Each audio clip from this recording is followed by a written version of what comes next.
Hey guys, how are you? This is Jim, KN4YCD, and you're watching FEP Labs Radio. Today I want to take a quick look at a radio I purchased. This is a Baofeng. I got this from R&L Electronics. I purchased this, they did not send it to me. And I was fascinated by this radio for a couple reasons. Number one, it was $15, so that's pretty cool. Number two, it is a 16-channel radio.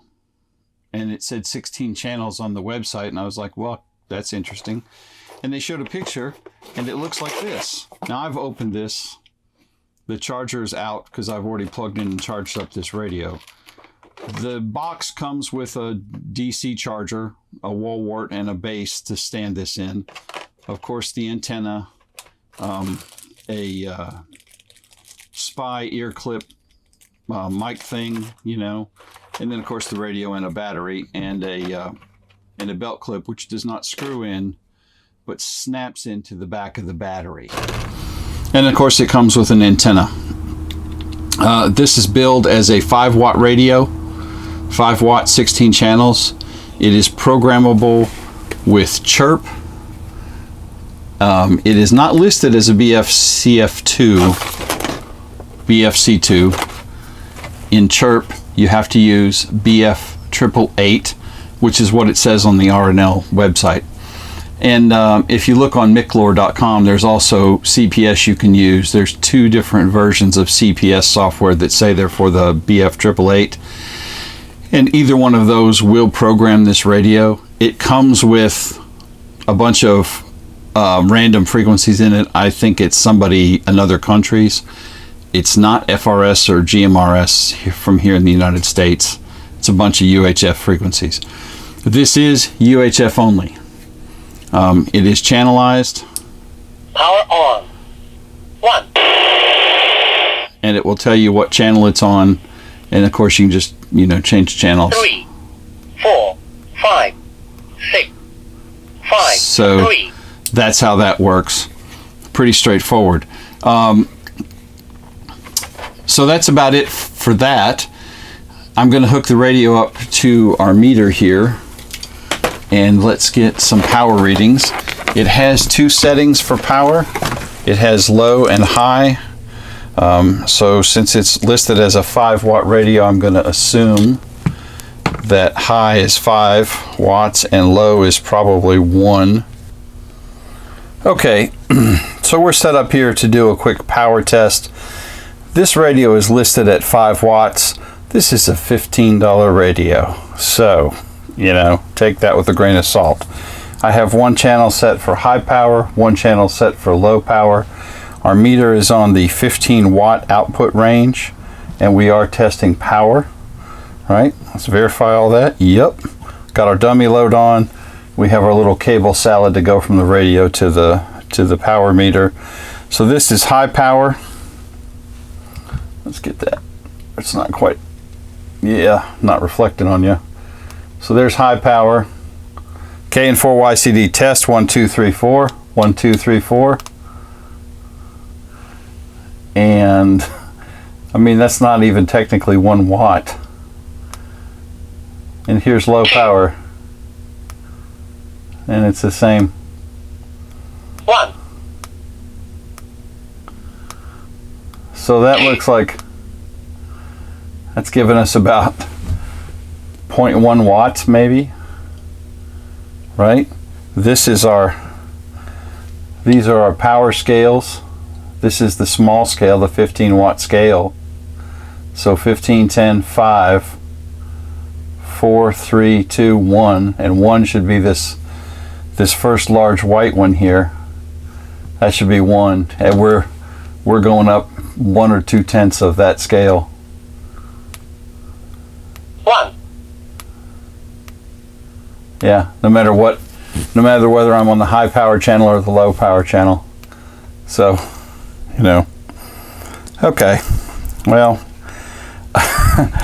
it's not like I expected this thing to be a Kenwood HT.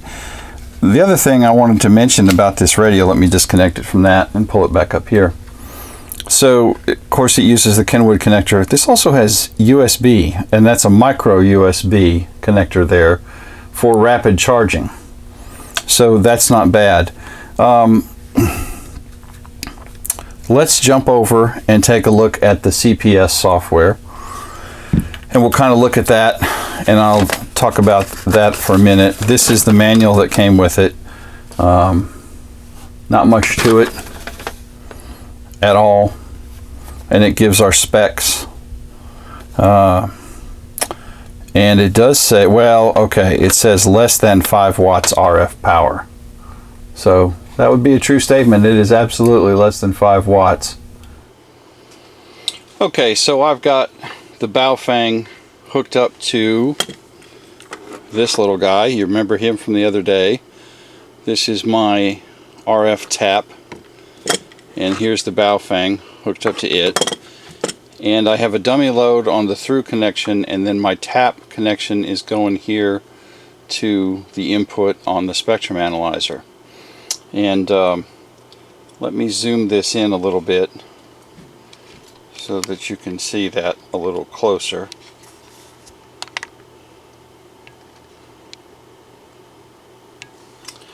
And I have my center frequency set to 446 megahertz.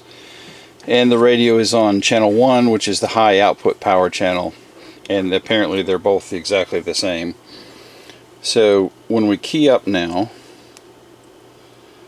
what we're seeing is a pretty clean signal.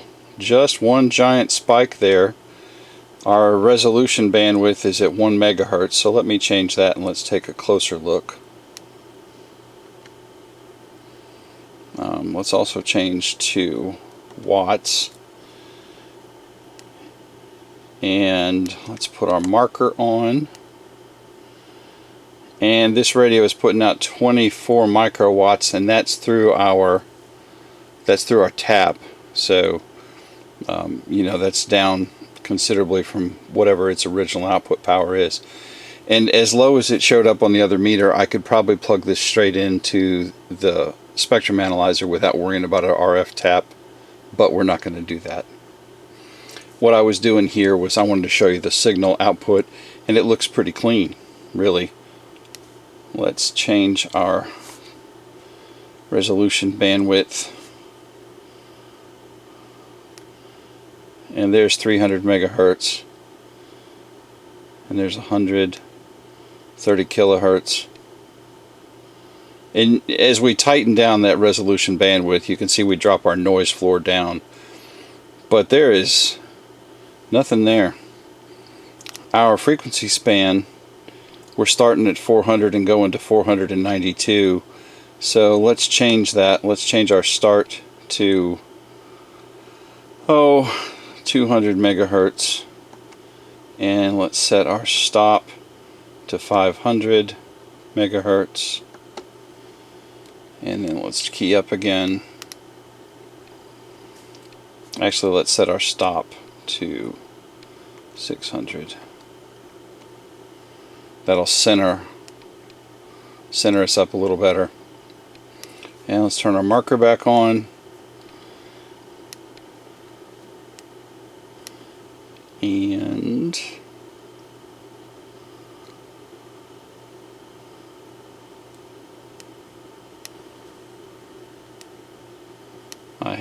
there we go. With the resolution bandwidth so small, it takes this thing a little longer to sweep. So nothing, which is interesting for as cheap as this radio is. There is no signals showing up at all other than the primary. If there is anything, it's so far down in the noise. The spec is for everything has to be 40 dB below the primary signal, and I don't see anything on there, so that's pretty good. Alright, so there's that, and we'll jump over here and take a look at the CPS software next. Okay guys, let's take a quick look at some CPS software. Now the first thing I want to mention is that you can program this radio with the Chirp software. It does work. You have to select Baofeng 888S, 888S, and you can program it with Chirp. it doesn't work real well. With chirp in this radio, what I saw happening multiple times as I tried to program it was that the values in the different fields for a given record would change. If I clicked something like setting the offset on a repeater, then it would tend to change the tones, the PL tones, as I went along. So you'd end up with a lot of random things. It was terrible. And I don't know if it's that particular version of chirp or it's that particular version of chirp with this radio. I don't know. I did have more consistent results using the CPS software. Now, that being said, there are two pieces of CPS software you can use for this. And I bought this radio from R&L, and they specifically say on the R&L website to use the CPS software for the Baofeng 888S. So looking on miclor.com, and I'll put a link below, there is two different software packages you can get that have a label of 888S on them. There is this software which I'm showing you. Then there's another piece of software for the ZTV68 radio, and it has 888S in parentheses. And that software also works just as well. It looks different, slightly different, but it's all laid out like any CPS software would be for any standard FM radio without any fancy features. So either one will work. I tested both of them, and again, they're available on the miclor.com website if you decide to get this radio. I bought this from R&L for about 15 bucks. So you go in here, and there are different models of this radio. The one that R&L is selling is this this radio right here that's listed UHF 400 to 470, and that is the case. It will transmit 400 to 470. Squelch level. This one gave me some grief. The squelch level needs to be at 1 or 2. I thought that was very, very high squelch level, and it turns out that that's normal. And the higher you make that, the less squelch you have, which I think is backwards. So I had played with programming this earlier, and I had this set on 7, and every channel I programmed in would never go quiet. They were all, in the background all the time. And it clicked with me that to try to play with the squelch level, and as soon as I did, then it worked fine. The other little gotcha I've seen with this radio, and it may be my cable. I'm using a FTDI chipped Baofeng cable that I used to program a UV6R with and a UV5R. The radio seems to maybe want to go and transmit sometimes when you have the cable plugged into it, so be aware of that. That doesn't seem to be consistent, but it did happen to me more than once. So here's our basic settings, our squelch level, timeout timer if you want to have that on, voice enunciation, you have choice of Chinese or English, what you want the side button to do, not the PTT, but the function button, momentary monitor, power change, or a momentary alarm. And we'll turn on the voice functionality. Battery saver is a battery saver. It'll time the radio out and turn it off if you haven't used it in so long a time. Scan functionality and beep tone. Beep tone is if you turn the physical channel knob to a channel that does not have data in it, it howls at you. So you can pick one of these other layouts here, but it will not work. And I did try that. It let me do it, and it let me put frequencies in, like for example for VHF, but the radio would not transmit on VHF when I tried to transmit it. It would let me program it, but it would not work. So other than that, it works pretty much like a standard CPS software. There's the UHF call. That's all I'm going to put in here for now. Strange. And if I key up KN4YCD test 1 2 3 4, KN4YCD test 1 2 3 4, it programs just fine. So that's it. And the other software, is laid out a little differently, but it has the exact same functions and works the exact same way. So I don't see anything significantly different there that's worth worth mentioning. The radio is functional. This radio is not sexy, but for $15 to have a channelized radio that you can set to FRS or GMRS or any UHF frequencies. This is strictly UHF that anyone can use from a learning standpoint is great. This is something you might want to think about for a SHTF, bug out scenario. You get one of these for every member of your family. They don't have to know anything except how to change channels by turning a knob. So that's pretty straightforward. There's no screen on it. There's no anything that's adjustable except the volume and what channel it's on. So it has some potential there. And for the price, I think it's well worth the $15 price that I paid for it. All right, guys, that's all I've got on this one. Thanks for stopping by and taking a look at this with me. If you would give me a thumbs up, make sure you're subscribed to the channel and ring that bell so you get notified whenever I post any new content. Have a great day, guys. 73.